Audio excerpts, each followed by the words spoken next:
The glow of streetlights cast long shadows on the damp streets of Shadow City, a metropolis vibrant by night and shrouded in mystery by day.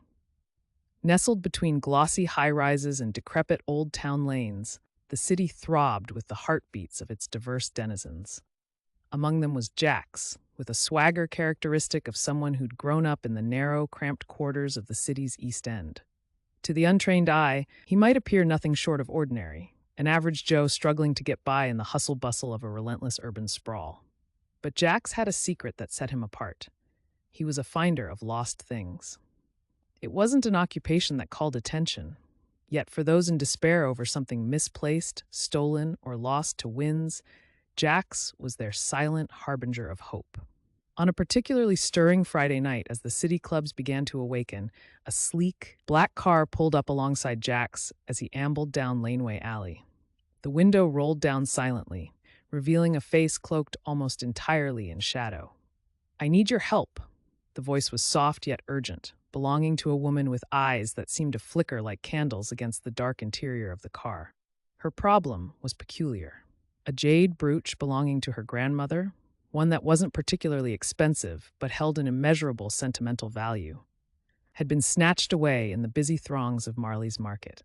The police were a dead end, the brooch too insignificant in the grand tapestry of urban crime. Jax took the case, driven not by the promise of a generous reward, but by the raw emotion he detected in his client's voice, the unmistakable tone of desperation. His journey first led him to the musky depths of Marley's, where stall owners hawked everything from vintage records to handmade soaps. It was a labyrinthine expanse, bustling and labyrinth-like, but to Jax, each booth and corner stall was like a well-thumbed book. He inquired, flirted, cajoled, and gleaned tidbits of information from the market's colorful characters. From a chatty fishmonger, he learned that the thief often loitered around Sadie's, a pulsing nightclub nearby, known for its decadent parties and dubious guest list.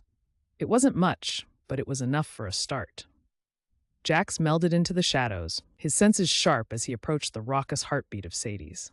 Inside, amid the strobes and thumping bass, Jax's gaze settled on a figure by the bar, a lean man with quick, darting eyes clutching tightly to a woman's purse. With the smoothness of a shadow, Jax approached, his demeanor calm but authoritative. "I think you have something that doesn't belong to you." The exchange was quick, a blur of motion, pleas, and threats. Yet out emerged Jax, the jade brooch clutched safely in his hand. The night air had never felt sweeter as he made his way back to the black car. The woman's gratitude was a quiet, tear-filled affair.